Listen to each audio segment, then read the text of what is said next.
Trump administration is asking a judge to toss out a lawsuit from 3 GOP-led states seeking to cut off telehealth access to abortion medications, also known as mifepristone, or more commonly known as mifepristone. The government argues that the states don't have the legal right or standing to sue. The lawsuit is from Idaho, Kansas, and Missouri, and it argues that the Food and Drug Administration should roll back access to the drug. They want the FDA to prohibit telehealth prescriptions for mifepristone, requiring 3 office visits, and to restrict the point in a pregnancy of when the drug can be used. All right, we are bringing back in our chief legal analyst, Khalif Rhodes. Khalif, when you look at this, why is the Trump administration, why are they asking the judge to toss this suit out when it goes back to these 3 states? Standing.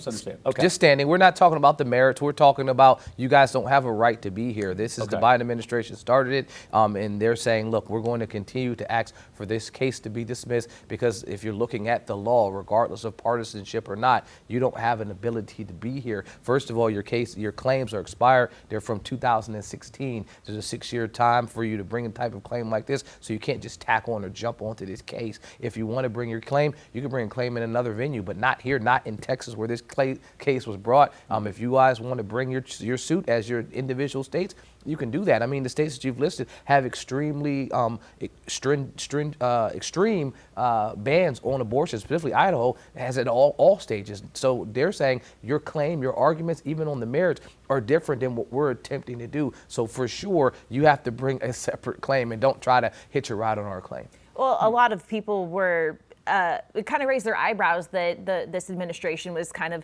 agreeing with the Biden administration in this. But why get involved and ask for this case to be dismissed? Not the headlines. If you read the headlines, it does appear like that, right? Like, hey, the Trump administration is supporting something that they have seemed to be against the entire time. But this mifepristone thing is, we're talking about these telehealth appointments, getting access to it. So even there, you have to read further into the article than just looking at the headline, which is, Trump administration supports Biden. Trump administration supports abortion. Well, that's not exactly the case. What they are saying is that what these 3 specific states want is they want to have in-person visits. They don't want to be able to have a telehealth or some type of video conferencing with a doctor and then have that doctor be able to write you a prescription for these abortion pills, specifically in states where they have it banned completely. So the folks are saying that this is a workaround. You're living in our state, but then you're also using these access to this telehealth to be able to get around what our states have already banned. You're getting a doctor potentially from another state giving you, while you're residing in our state, the prescriptions that if you went to a doctor here,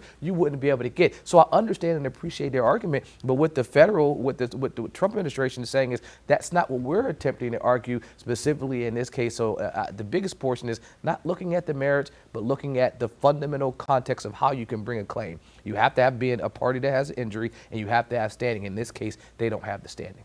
We know President Trump told Time magazine back in December he would not restrict access to abortion medication. Will this continue to be a state-by-state issue? We know he's also said this is a state thing. This is not going to be a federal mandate.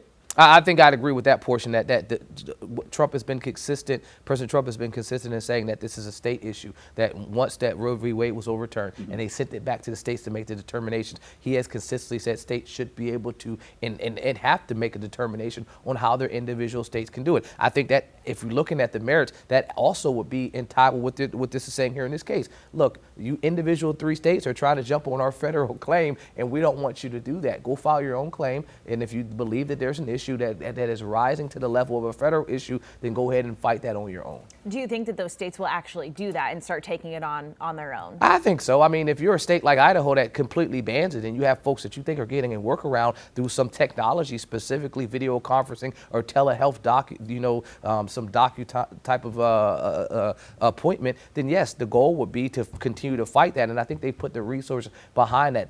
Most of these states aren't scared to go to court. They're just trying to do it collectively.